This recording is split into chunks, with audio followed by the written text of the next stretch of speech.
Bonjour à tout le monde. Cette section va être entièrement en français, donc je parlerai la langue de Molière et avec plaisir, et j'espère de ne pas faire trop d'erreurs. Et j'invite tout de suite Tahalib Belbachir, qui est professeur de l'enseignement supérieur au département de langue et littérature arabe à la faculté des lettres et des sciences humaines de l'université d'Ibn Zohr à Agadir. Il a un parcours de tout respect. Il a pris un doctorat en France, à Fès, excusez-moi, et il est chercheur associé au Collège de France et chef de département de la langue et littérature arabe à Ibn Zohr à Agadir. Encore, il a été directeur responsable de la revue périodique Ansak Louraouia ou Atarafiya, système linguistique et culturel, toujours à Agadir, et coordinateur pédagogique du cycle du master La langue, littérature au sud du Maroc et encore des autres charges. C'est un chercheur de tout respect et qui a eu un rôle très important dans le travail que vous avez fait pour justement les volumes sur l'Escorial qui sont parus il y a quelques années. Merci à vous beaucoup. La parole. Tout d'abord, je réitère mes remerciements à M. François Desroches pour l'invitation au colloque, aussi bien au comité d'organisation. En prenant en considération les épreuves qu'a traversées au cours de son histoire la bibliothèque de Moulay Zaydan abritée à l'Escorial, on réalise que celle-ci ne comprend pas la totalité des manuscrits qui appartenaient au sultan saadien. Rappelons que cette conviction apparaît déjà dans l'œuvre de Mohamed Haji portant sur l'histoire culturelle saadienne, la vie intellectuelle au Maroc, et c'est ça le texte. Néanmoins, Haji ne nous fournissait pas d'informations suffisantes pour identifier des volumes séparés de la bibliothèque sultanienne au cours de ces pérégrinations et portant encore, comme certains manuscrits de l'Escorial, des marques de possession lapidaires, hormis les deux fameux manuscrits composés au profit d'Ahmad al-Mansour, Tartib Diwan al-Mutanabbi et Al-Aoud Ahmad. Haji se contente d'affleurer l'idée que la bibliothèque de l'Escorial, dans son état actuel, ne représente guère la bibliothèque sultanienne dans son état originel. Il signale seulement, sans plus de précision, l'existence d'un grand nombre de manuscrits portant l'ex-libris d'Ahmad al-Mansour ou de ses deux fils Moulay Zaydan et Abou Faris dispersés partout au Maroc. Les investigations effectuées dans le cadre du projet Cycle ont conduit à mettre la main sur plus d'une vingtaine de manuscrits relevant indébutablement de la collection sultanienne avant qu'ils ne soient acheminés vers l'Escorial. Cette découverte vient effectivement conforter l'un des résultats exposés dans les livres des sultans matériaux pour une histoire du livre et de la vie intellectuelle du Maroc saadien en 2022. Ainsi, la présente communication aborde quelques exemples de manuscrits qui ne sont pas à l'Escorial et dont l'ex-libris prouve clairement leur appartenance à la bibliothèque sultanienne alors qu'ils se trouvaient au Maroc du vivant de Moulay Zaydan. Il s'agit d'une première tentative de restitution de ces manuscrits éparpillés dans différents endroits du Maroc, voire de l'Europe. Nous nous contenterons à présent d'une description générale des manuscrits à titre indicatif en faisant la distinction entre deux catégories. La première comprend les manuscrits possédés réellement par les trois fondateurs de la bibliothèque sultanienne, Ahmad al-Mansour, Moulay Zaydan et Abou Faris, dont la justification de possession réside soit dans leurs ex-libris autographes figurant sur les manuscrits, soit dans des notes informant que les manuscrits sont recopiés au profit de leur bibliothèque. La deuxième comprend les manuscrits possédés par d'autres sultans et princes saadiens dont la possession se présente de la même manière et qui sont dépourvus des marques de possession d'Al-Mansour ou celles de ses deux successeurs rivaux, Moulay Zaydan et Abou Faris. Alors là, je parle des manuscrits de Moulay Zaydan, mais en doute. Je citerai à titre d'exemple un manuscrit autographe effectué par l'auteur lui-même au profit de la bibliothèque de Mohamed Cheikh Al-Mamoun, un autre fils d'Ahmad al-Mansour intervenant décisivement au désordre politique qu'avait vécu le Maroc après le décès d'Al-Mansour. Il s'agit d'un traité de médecine intitulé Al-Rawd al-Maknoun fi Sharh Rajaz ibn Azroun d'Al-Qasim ibn Mohamed al-Wazir al-Ghassani, copié à Fès en 8 Jumada Thaniya 999, alors que Mohamed Cheikh Al-Mamoun était gouverneur de Fès et prince héritier d'Al-Mansour. Le deuxième exemple de cette collection relativement plus anciens que le précédent, constituent des miscellanées orthographes composées de 3 textes de hadith, Al-Mashra' al-Muhayya fi Dabt, Mushkil Rijal al-Muwatta et d'autres textes. Ce manuscrit a été constitué en waqf par le sultan Mohammed Sheikh al-Mahdi au profit de la bibliothèque de la mosquée d'Al-Mansour à Marrakech, soit une année avant son décès en 1964. Et c'est de cette bibliothèque qu'Abd al-Wahid bin Ahmed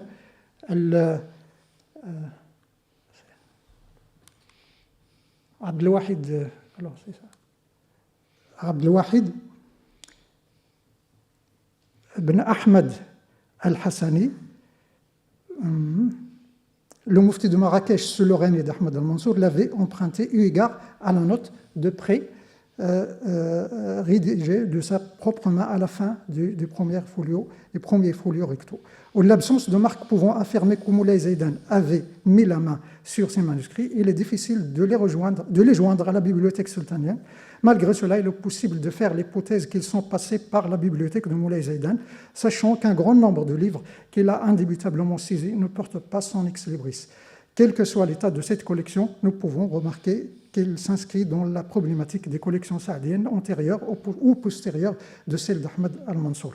Alors, la bibliothèque sultanienne hors de l'Escorial, vue d'ensemble, alors c'est la bibliothèque qui porte l'ex-libris de Moulay Zaidan. Il s'agit, dans une phase préliminaire de notre investigation, des manuscrits que j'ai pu identifier en parcourant des catalogues de diverses bibliothèques marocaines occidentales, mais aussi occidentales, et aussi de manuscrits que j'avais entre mes mains et examinés notamment au Maroc au cours de mon travail dans le projet Cycle. Cependant, 28 manuscrits m'ont été parvenus, constituant la base de cette étude qui reste ouverte à d'autres nouvelles découvertes à venir. Au niveau thématique, il est question de 11 thèmes qui sont curieusement pareils aux thèmes couverts par les ouvrages existants aujourd'hui à l'Escorial. En plus de 2 copies de Coran, nous avons affaire à 5 ouvrages de rhétorique, 4 de poésie, 4 de littérature, 3 de médecine, 3 de morale et 2 de droit, 1 de hadith et 1 de lexicographie, 1 de philosophie, 1 de politique et 1 des sciences occultes. Concernant les types de manuscrits, 5 d'entre eux consistent à des recueils, tandis que 23 constituent des livres uniques. Parmi les manuscrits à textes multiples, se situent 3 manuscrits sous forme de miscellanées, dont l'écriture des textes est identique, tout en reconnaissant qu'à part le manuscrit introduit par Naqd Ash'ar, bibliothèque privée, les autres manuscrits renferment en effet seulement 2 textes d'un même auteur. Nous citerons à titre comme exemple Mushtabih al-Nisba et Al-Mu'talif ou Al-Mukhtalif d'Al-Azdi. En matière d'écriture, nous constatons que les copies rédigées dans une main orientale sont un peu plus que celles écrites dans une main maghrébine, 16 contre 12. Cette divergence a été également remarquée quant à la collection saadienne principale de l'Escorial, et on renvoie effectivement aux sources d'approvisionnement orientales visées par les Saadiens en ce moment-là, à savoir l'Égypte, Constantinople et la Mecque. De surcroît, la collection compte 2 manuscrits anciens qui remontent au 5e, 11e siècle, confortant ainsi la qualité de la bibliothèque sultanienne en général. Il s'agit d'Al-Bayan wa At-Tahsil d'Ibn Rushd al-Jadd, transcrit des vivants de l'auteur. Il est mort en 520-1126, éventuellement à Cordoue, et doté d'une marque d'édition auprès de l'auteur, suivie de collations sur son modèle. Balagha as-sama'u ala mu'allifihi radiyallahu anhu wa urida bi aslihi fasahha insha'Allahu ta'ala. Alors c'est là. Le deuxième est Al-Alfad de Yaqub ibn Ishaq ibn As-Sikkit, mort en 244-858, un manuscrit soigné en 2 volumes, écrit sur parchemin, dont le texte a été collationné et lu auprès d'Ibn Sid al-Batali aussi, mort en 521-1127, à Valence. Alors c'est les Balancia. La lecture du premier volume date de la fin de Jumada Thaniya, 511. Quant à celle du 10e volume, elle date de Sha'ban, 511-1117. Manuscrit portant l'ex-libris du sultan. Il s'agit de la forme la plus fréquente dans notre collection, avec 21 manuscrits dotés de marques de possession sultanienne identiques à celles figurant dans les manuscrits de l'Escorial, avec une structure et une formule propres au sultan saadien, mettant souvent l'accent sur leur haut lignage et faisant appel à leur origine chérifien al-Hassani. Curieusement, 17 ex-libris reviennent à Moulay Zaidan, alors qu'il se revendiquait comme successeur de son père Ahmed al-Mansour, dont un d'entre eux côtoie celui de son frère Abou Faris, lui-même prétendant à l'Empire. Quant à Ahmed al-Mansour, il n'est représenté que par 2 ex-libris retraçant 2 phases importantes de sa vie, un ex-libris princier et un autre royal. À côté de ces 2 ex-libris, la possession d'al-Mansour s'est incarnée précisément dans une signature dorée gravée sur un manuscrit coranique appartenant à une collection privée. Avant de passer au crible certains exemples de cette collection afin de mettre en relief leurs spécificités s'agissant particulièrement de leur cheminement avant d'atteindre la bibliothèque sultanienne en se référant à l'instar des manuscrits de l'Escorial aux paratextes figurant sur les manuscrits, il convient tout d'abord de relever quelques ex-libris de Moulay Zaidan pour en établir une liste susceptible d'être examinée à la lumière des ex-libris de la bibliothèque principale de l'Escorial. Nous pouvons constater que ces ex-libris gardent le même lexique et les mêmes structures linguistiques courantes dans les manuscrits de l'Escorial. Ils commencent majoritairement par la hamdallah, formule de louange, à l'exception du courant de Rabat, bibliothèque al-Fassi, dont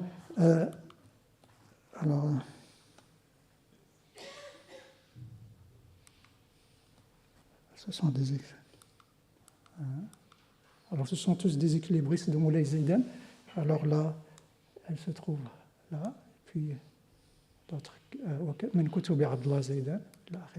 Alors, à l'exception du Coran, dont la basmala et la tasliya se furent substituées à la hamdallah, suivi d'une variété d'expressions signifiant la possession, à savoir fi milk min kutub tamallaka li abdallah. Le nom de Zaidan, compte tenu de sa souveraineté revendiquée, est pourvu d'ores et déjà de la titulature sultanienne introduite par Amir al-Mu'minin, le prince des croyants, et de Abdullah, esclave de Dieu, accompagné quelquefois de Waliyuh, ami de Dieu, se montrant ainsi révérencieux envers la souveraineté de Dieu, à qui il se confie complètement dans toutes ses affaires. Al-Mutawakkilu ala Allah, al-Mu'tamidu alayh, al-Mufawwid amrahu, umurahu ilayh. Par ailleurs, il y insiste sur son ascendance royale qui va, comme c'est le cas dans le manuscrit de l'Qarawiyin, jusqu'à 3 aïeux. Alors, c'est pour la première fois, on trouve qu'il cite 3 aïeux. Amir al-Mu'minin, ibn Amir al-Mu'minin, ibn Amir al-Mu'minin, ibn Amir al-Mu'minin, pour la première fois. En outre, la filiation des Saadiens en général et de Moulay Zaidan en particulier à la famille du prophète se fait connaître dans la titulature par le surnom al-Hassani qui reste invariable presque dans tous les ex-libris des Saadiens. Chaque ex-libris s'achève par l'invocation Kharallahu lahu, Kharallahu lahu, bi Muhammadin wa alih, puisse Dieu lui décréter le bien, une invocation qui elle-même caractérise la plupart des ex-libris des Saadiens. L'ex-libris du manuscrit numéro 24 de ma liste, différent de ses analogues, suscite beaucoup d'intérêt. Alors il s'agit de cet ex-libris,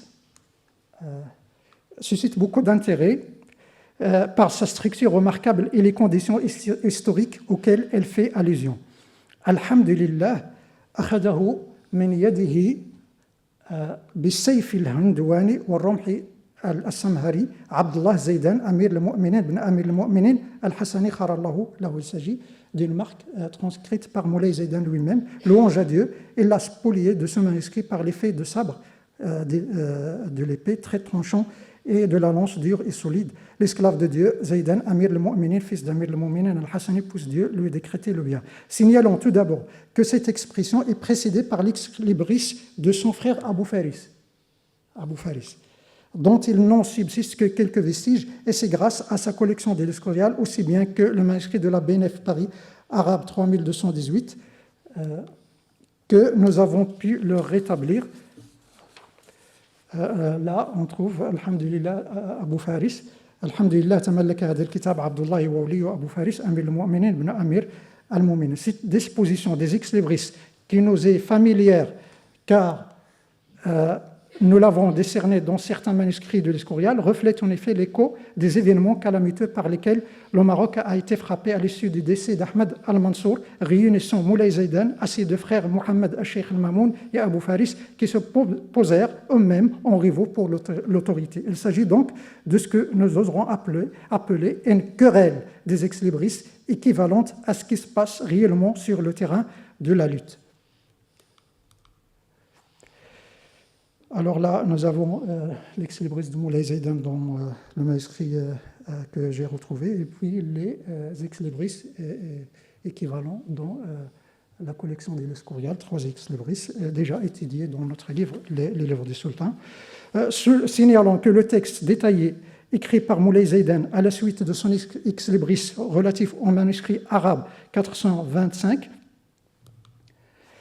de l'Escurial implique, sans les nommer, 3 acteurs principaux des troubles politiques de l'époque. Il est question d'Abou Faris, gouverneur de Marrakech, Mohamed al-Mamoun, gouverneur de Fès, et Abdallah, fils de ce dernier, responsable selon les sources historiques du meurtre de son oncle Abou Faris par étranglement. Quant à notre manuscrit, il nous présente un autre acteur postérieur dont le rôle était prépondérant en s'alliant avec Ibn Abi Mahalli, s'opposant ainsi aux intérêts de Moulay Zaidan. Il s'agit de Abdelaziz ben Saïd ben Mansour al-Mazwar al-Wazghiti, connu comme Al-Qaïd Azzuz, le commandant Azzuz, l'un des grands officiers proches d'Ahmed al-Mansour, féru de livres. Son palais à la montagne de Dren renferme 80 000 manuscrits d'après Al-Ifrani, un nombre exagéré. Son fils Abd Karim, peu connu, se manifeste dans notre manuscrit comme 3e possesseur.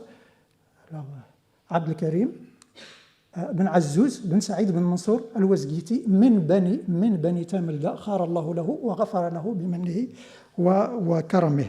Ainsi, nous pouvons faire l'hypothèse que Abd al-Karim al-Wazghiti est entré en jouissance de ce manuscrit alors que Moulay Zaidan était pressé par les troupes d'Ibn Abi Mahalli soutenues par Azzuz al-Wazghiti qui ravageait cependant les propriétés du sultan.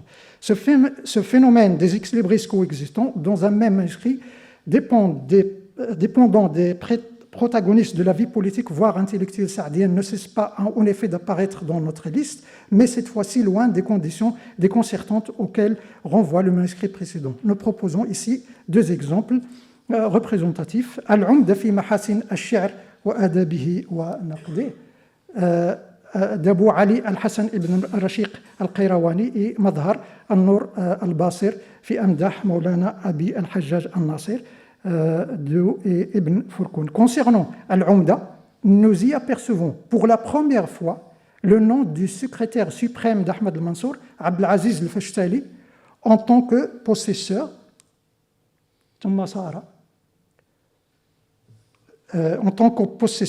chose qui n'était pas décelable dans la collection de l'Escurial, malgré la présence éminente d'Al-Fashtali dans la vie intellectuelle saadienne, et ce, au rebours d'un grand nombre des dignitaires saadiens contemporains dont les noms sont largement répandus dans la bibliothèque sultanienne. Et les questions, notamment de Abd al-Wahid bin Ahmed al-Hassani, Abu al-Abbas Ahmed al-Manjour, Abdullah bin Ali bin Tahir al-Hassani et Ahmed bin Sulayman al-Shiyadmi. Ce manuscrit d'Al-Umda appartenait à Ahmed al-Mansour, qui l'a transféré par donation à son vizir al-Fashtali. De l'ex-libris d'Al-Mansour ayant subi un biffage, ne subsiste que des traces. Cependant, la marque de possession d'al-Fashtali en fait clairement référence. ثم صار بالهبة من المولى المنصور لعبد بابهم العلي عبد العزيز بن محمد الفشتالي خار الله له في الدارين آمين. Ce manuscrit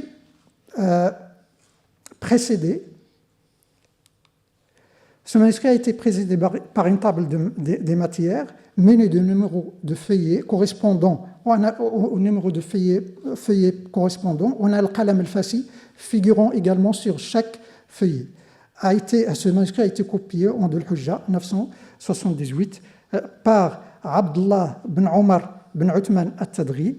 Il s'agit du même copiste d'Al-Fusus de Saïd al-Baghdadi, manuscrit écrit sur parchemin conservé à Al-Qarawiyyin. Ce manuscrit faisait l'objet d'une étude publié au Journal de Savon par M. François Desroches et moi-même, copié en fin Safar 969. Le deuxième manuscrit, Madhar al-Nour al-Basir d'Ibn Fourkoun, autographe, copié à Grenade en 1409, dépend également d'Ahmed al-Mansour, qui en a entré en possession avant de devenir sultan du Maroc. Il l'a reçu lui-même par donation de la part du sultan Abu Muhammad Abdullah al-Ghalib, qui en fut le troisième possesseur après son neveu, le vizir Mohammed bin Abd al-Qadr. Celui-ci en jouissait à l'issue d'une donation de la part d'un autre possesseur dont le nom est illisible. Il s'agit donc de 4 possesseurs ayant établi leur ex-libris ainsi. Premier possesseur, inconnu, Billahi yatiq wa alayhi ya'tamid, avec une signature. Deuxième possesseur, Mohammed bin Abd al-Qadr al-Hassani, ex-libris copié de sa propre main. Alhamdulillahi wahdah, sara hada at-ta'lif milkan bil-hibati min rabbih li katibihi ila mawlah, c'est Mohammed bin Abd al-Qadr bin Mohammed al-Hassani. Et puis, la possession de Mohammed bin Abd al-Qadr a été curieusement certifiée d'une main comme suit.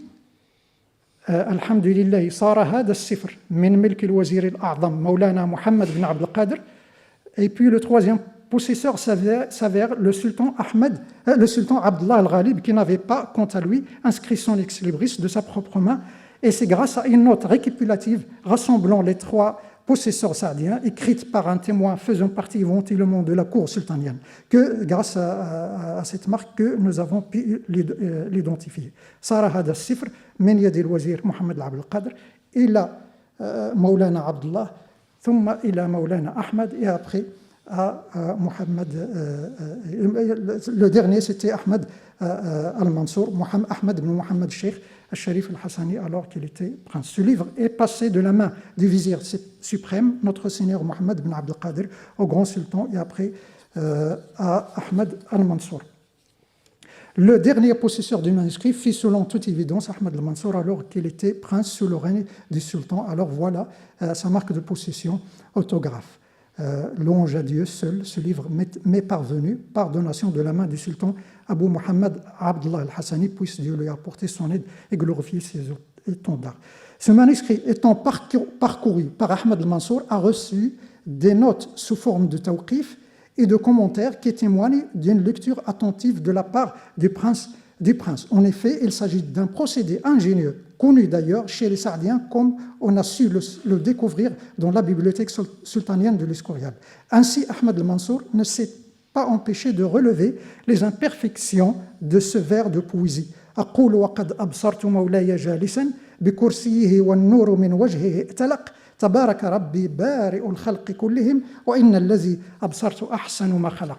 En apercevant mon Seigneur assis sur son trône et la lumière jaillit de son visage, je dis, béni soit mon Dieu, l'exécuteur de toute la créature, et celui que j'ai aperçu en est le plus beau. Le prince y apporte ce jugement. لا ينبغي لعاقل أن يخلد هذا القول السفساف.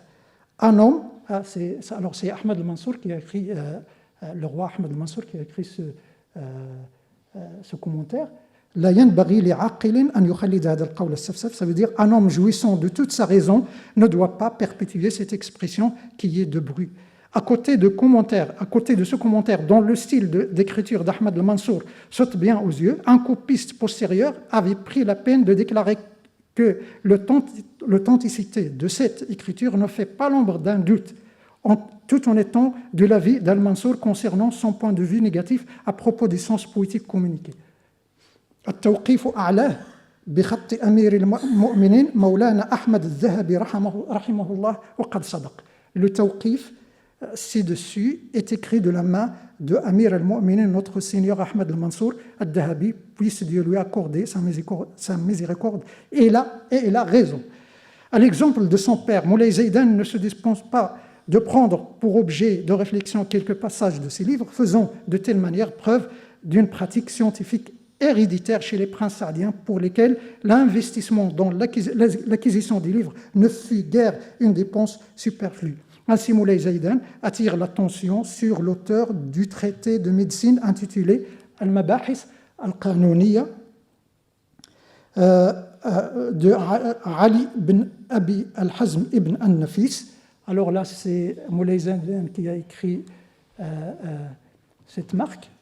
صاحب هذا التأليف له من الكتب في فن الطب الموجز من القانون لأبي علي بن سينا وله الشامل وهو عجيب في هذه الصناعة وله كتاب في الأكحال وله شرح فصول أبو قرات وكلامه في الجميع غاية في التحقيق رحمه الله رضوانه. L'auteur de cet ouvrage a composé entre autres au sujet de la médecine Al-Moujaz min al-Qanoun d'Abu Ali ibn Sina, Al-Shamil, qui est très étonnant dans cette spécialité. Il a également un ouvrage au sujet d'ophtalmologie et un commentaire sur les Fusus d'Hippocrate. Et ses propos, dans tous ses ouvrages, témoignent d'une extrême minutie. Que Dieu lui soit miséricordieux et soit satisfait de lui. De même, le manuscrit de Nuzul al-Ghayth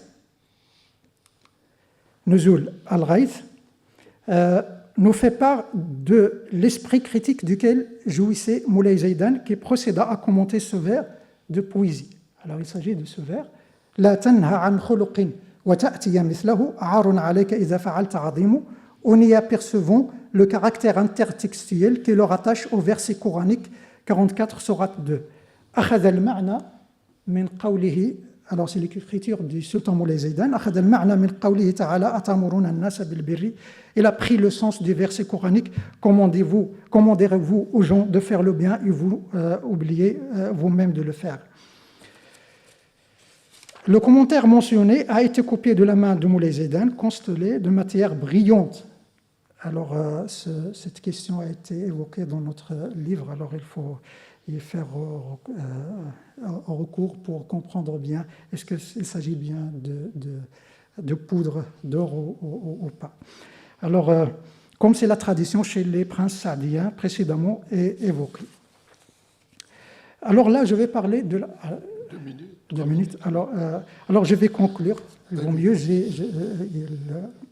l'axe suivant était l'apport oriental et l'apport andalou, mais je vais conclure pour garder le temps. Alors, les manuscrits de la bibliothèque sultanienne que nous avons su retrouver hors de l'Escorial, malgré leur petit nombre, pourront bien nous servir de base pour promouvoir des nouvelles idées qui témoignent de l'histoire de la bibliothèque et de ses spécificités scientifiques et codécologiques. Elles s'érigent au moins en souvenir du temps prospère sous les Saadiens, dont la quête du savoir constituait une ambition qui ne cessait pas de s'amplifier.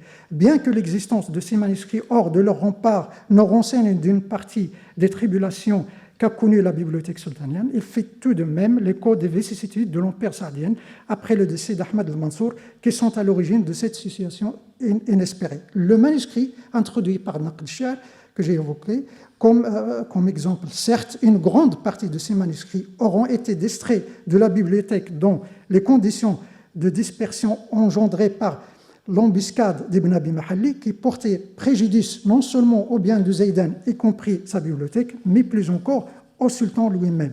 Néanmoins, rien ne peut contredire l'idée qu'un grand nombre de ces manuscrits ont été déplacés de la bibliothèque au gré de leurs possesseurs en vue de près ou de consultation à l'extérieur de la bibliothèque sans avoir gagné la bibliothèque après leur usage, sachant qu'elle était tout autant accessible aux savants saadiens qui ont tiré profit pour leur production scientifique.